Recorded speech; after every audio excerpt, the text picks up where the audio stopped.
Num mundo onde qualquer um pode ter acesso a instruções sobre como fazer uma bomba, o perigo mora ao lado. E o risco de uma paranoia coletiva é grande. Os irmãos Tsarnaev, por exemplo, colocaram explosivos dentro de panelas de pressão. A Europa já enfrenta há vários anos o radicalismo islâmico feito em casa. E os europeus se perguntam: o que leva alguém criado numa sociedade como esta, aberta, liberal, democrática, a se radicalizar?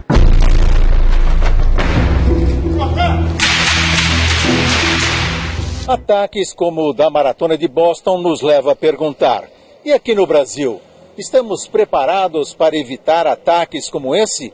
Que medidas estão sendo tomadas para enfrentar atos de terrorismo durante os próximos eventos internacionais que vamos sediar? Our understanding of terrorism and how people become terrorists has really changed a lot over time and changed significantly in the period since September 11. Before September 11, we used to talk about terrorists as being in groups or terrorist organizations, wherein people became terrorists through processes of recruitment. The term radicalization, and certainly the term homegrown terrorist, didn't really enter the terrorism literature or the lexicon until a few years after September 11. It reflects some measure of success or effectiveness in post-9/11 counter-terrorism measures. That is to say, terrorist groups or organizations began to be more difficult to maintain, less feasible for extremists. Longevity of terrorism exists through the ideas of extremism or the ideology. The psychological factors are perhaps the most important, or we might call them psycho-religious factors in this case. That people have to imbibe and accept an ideology of hatred for this to happen, and also to fail to understand the world as it is. And that's why often people in these circles are into conspiracy theories. They think the whole world is against them, really. And for example, there's a conspiracy against Muslims everywhere. This was a common trope or theme in Islamist circles for the last 30 or 40 years. I mean, I lived through that for 20 or 30 years. And so they're able to do that. Now, if there is real human empathy and connection with other members of society, then this certainly wouldn't happen. And I think one of the problems we have in modern societies is that we have decreasing human contact sometimes. Because of technology and the pace of life, so even in big cities, it's very easy for us to have atomized existences where people are stressed at work and study, and then they go home and they're only connected to the outside world. Yeah, through television, through the internet, etc. That is one of the problems, because clearly in this case these two young men had justified to themselves to kill children and their own community in Boston, and that needs a very powerful impulse from elsewhere. Unfortunately, in this case, it is a political, religious impulse around a grand narrative of Muslims versus the West. But psychologically, yes, they were vulnerable. Psychologically, they didn't have the balance and the maturity and the emotional empathy with other people as human beings. They probably saw other human beings as kafirs, non-Muslims.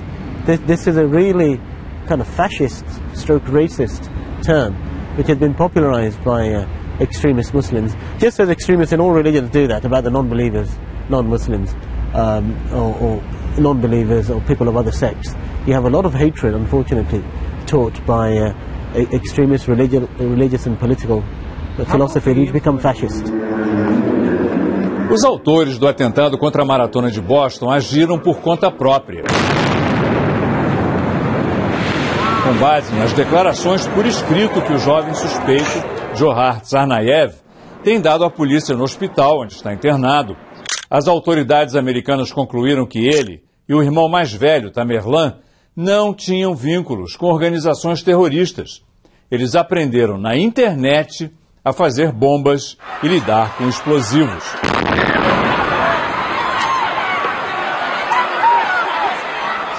Segundo Johar, o que motivou os dois foi vingar a morte de muçulmanos nas guerras do Iraque e do Afeganistão. As instruções Segundo fontes do FBI, foram encontradas pelos dois numa revista mantida pela Al-Qaeda na internet. A pólvora usada nas duas bombas rudimentares, feitas por eles com panelas de pressão, cheias de pregos e esferas de rolamento, foi comprada numa loja de fogos de artifício. Não existe controle sobre a venda de fogos. Na tentativa fracassada de explodir um carro-bomba em 2010, em plena Times Square, em Nova York, a pólvora também veio de fogos comprados na mesma cadeia de lojas. Nesse caso, o terrorista, que está preso, cumprindo pena de prisão perpétua, era um americano de origem paquistanesa, que também agiu sozinho.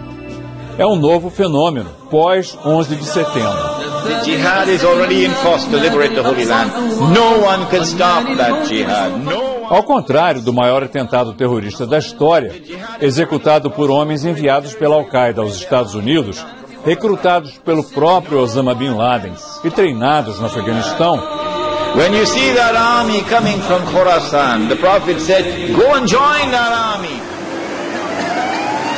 Os últimos ataques têm sido feitos por amadores, por iniciativa própria, sem contato com organizações, o que torna muito mais difícil detectá-los a tempo. É o que a polícia americana chama de autorradicalização. Terroristas que não são recrutados nem treinados, mas que agem por conta própria. Para entender esse novo processo, o Sem Fronteiras conversou com o cientista político australiano Peter Romaniuk, especializado em terrorismo, que é professor na Escola de Polícia Criminal da Universidade da cidade de Nova York. Homegrown terrorism or self-radicalization is a process by which people who are experiencing some disjuncture in their lives, people who have a sense of yearning, become attracted to extremist ideas and realize that there are a number of different ways by which people can find out about extremist ideas through the internet or through other sources, having discussions about these ideas with other people that are vulnerable or in this situation. They begin a process of egging each other on. Often self-radicalization occurs in small groups of people who are intimate with each other, people who are friends. One of the most prominent researchers in the field calls this a bunch of guys phenomenon. Often these people enjoy camaraderie amongst each other, often through sport, playing football for example, or they have familial connections, as seems to have been the case for the two Boston bombers. And so it becomes a process of learning about, being attracted to extremist ideas, learning about extremist ideas, and then having an internal discussion, egging each other on to the point of translating a belief in ideas into the determination to act. In the case of the Times Square bomber, he was alone. There was no group. He was not sharing with anyone, right?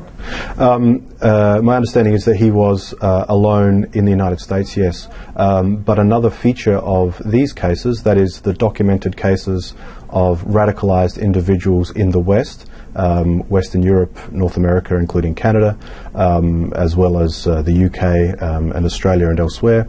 Often there may be some overseas travel involved in the process of radicalization.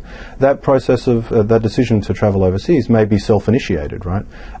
There's a sense in which these are young people who are looking for a calling and may go abroad to seek to connect with extremists abroad. And that, for that reason, I think that the investigators in the Boston case are very interested in the trip that the older brother, Tamerlan, took overseas.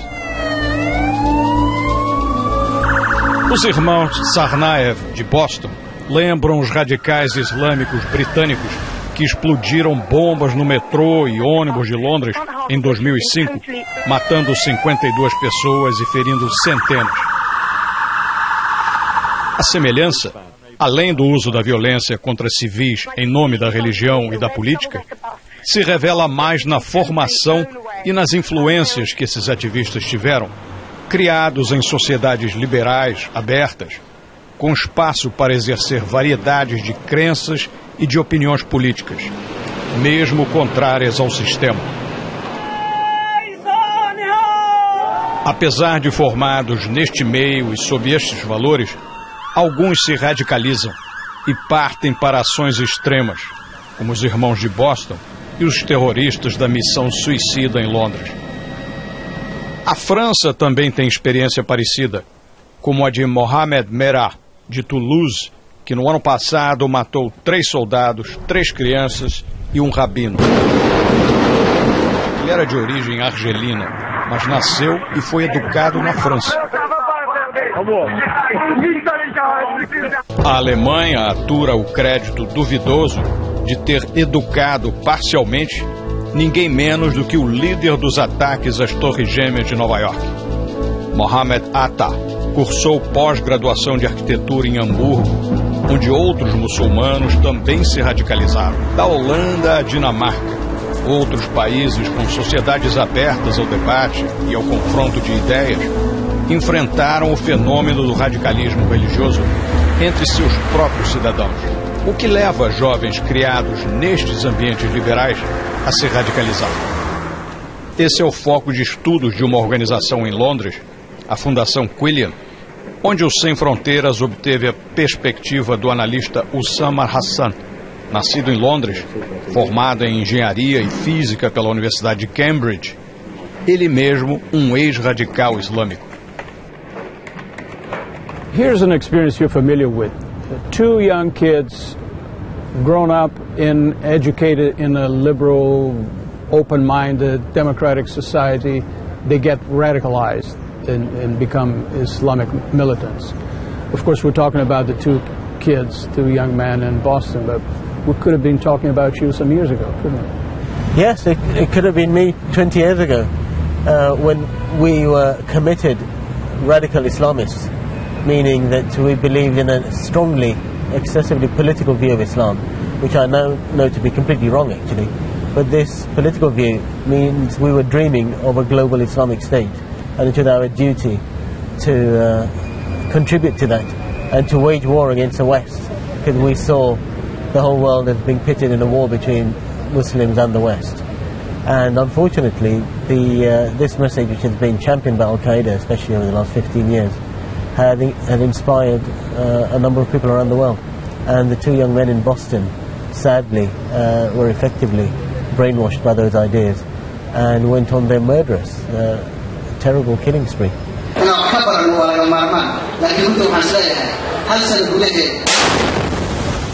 What has been happening over the last 50, 60 years is there are local conflicts around the world, as there have been forever, not only involving Muslims, but the ones involving Muslims have included, say, the Israel-Palestine situation, Kashmir, Bosnia in the 90s, Chechnya also in the 90s and noughties, Chechnya and neighbouring Dagestan, and many other places, Somalia and others. Mali is another one, where usually there are local forces and local tensions, and the war is limited to locality. What is critical is the Al-Qaeda ideology, which is important to recognize and fight, which says this is not an isolated incident. Your ethnic national war is not just local to you. This is a global phenomenon. The world, especially the West, is at war with Islam and Muslims everywhere, worldwide. And this is proof, the fact that Muslims are, as they say, being targeted in all of the different conflict zones. They say that the story is the same. It's non-Muslim, whether it's Jews in Israel or Christians from America or other countries attacking Muslims. And so your duty is to fight back, not only in your local area and to free yourself from occupation, etc., or gain independence, but your duty is to fight globally against everybody who conspires and comes together to fight you. And in the Al-Qaeda mindset, there is no difference between the US and the Europeans and Israel and Russia, India. They broaden the fight worldwide, and everybody is a legitimate target.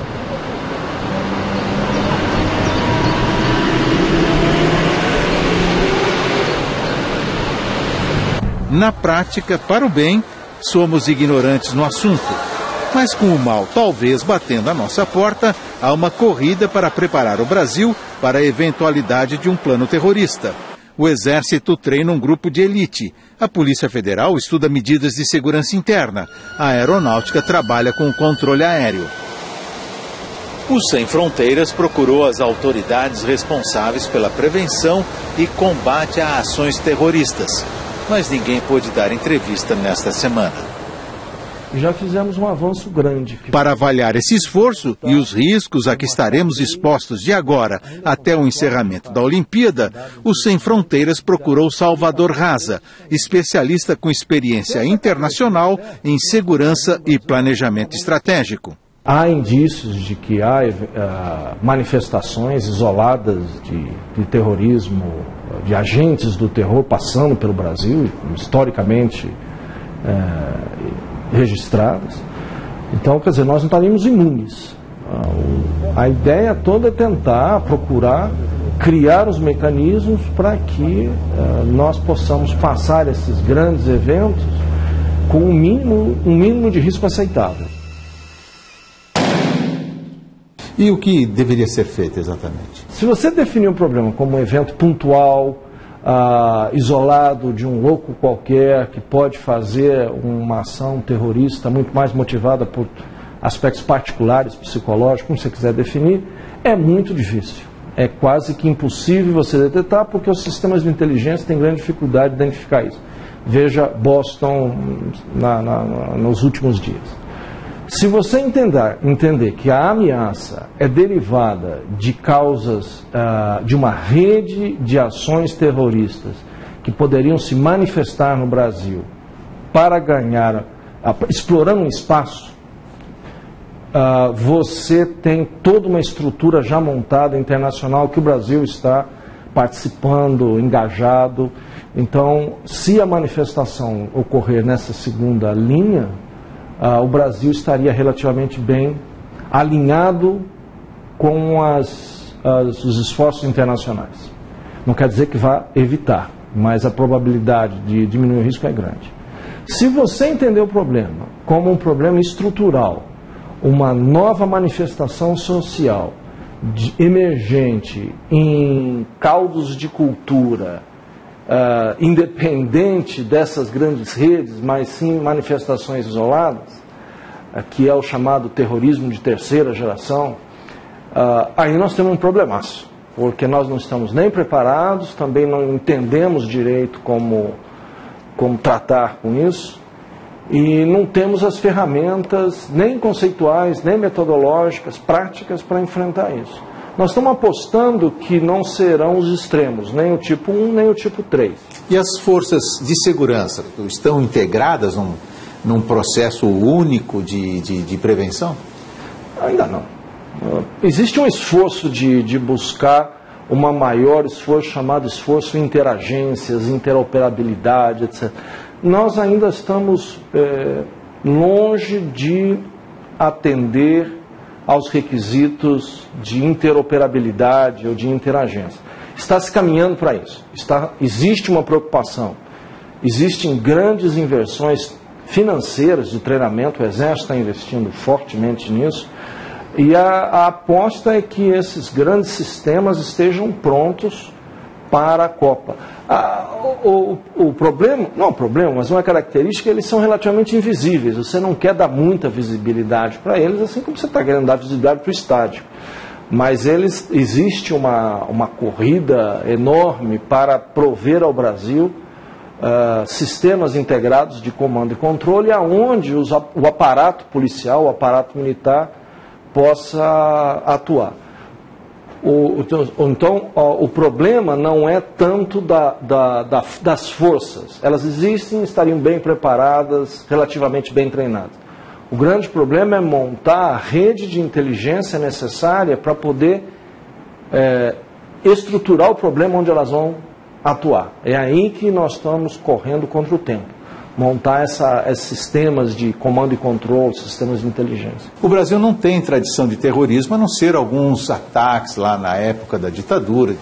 Será que os grupos vão olhar nesses eventos uma oportunidade para ataques? É muito difícil você entrar na cabeça desse pessoal, porque eles pensam diferentes. Mas, se você usar uma racionalidade através do qual o terrorismo se explica, que é violência, alto grau de incidência, ou seja, que a violência ela é disseminada e restrita, a necessidade de uma grande, portanto necessita de bastante gente, concentrada. Aí tem. É o terror que é visibilidade. Nada melhor que você ter centenas de agentes de informação disseminando. Você precisa ter momento histórico, que é aquilo que tem que ser relevante dentro de um eixo de tempo. Nós temos. E você tem que ter a vontade de poder fazê-lo, que existe. Que não, se você olhar os grupos individuais, eles necessitam de um efeito importante para poder, inclusive, justificar a sua própria existência, a continuação do fundraising. Então você tem a condição, você tem a motivação e você tem o contexto temporal. Então, probabilidade? Claro que sim. Como nos Estados Unidos, um dos esforços é trazer a população como um outro ator vigilante. Se você encontrar uma bagagem desacompanhada, avise a polícia. No metrô, alguém suspeito, avise a polícia. Nós estamos um pouco longe dessa vontade de chegar à polícia para poder, olha, tem uma bolsa sozinha ali, dá uma olhada. Então, esse fator é uma vulnerabilidade. Nós temos vulnerabilidade.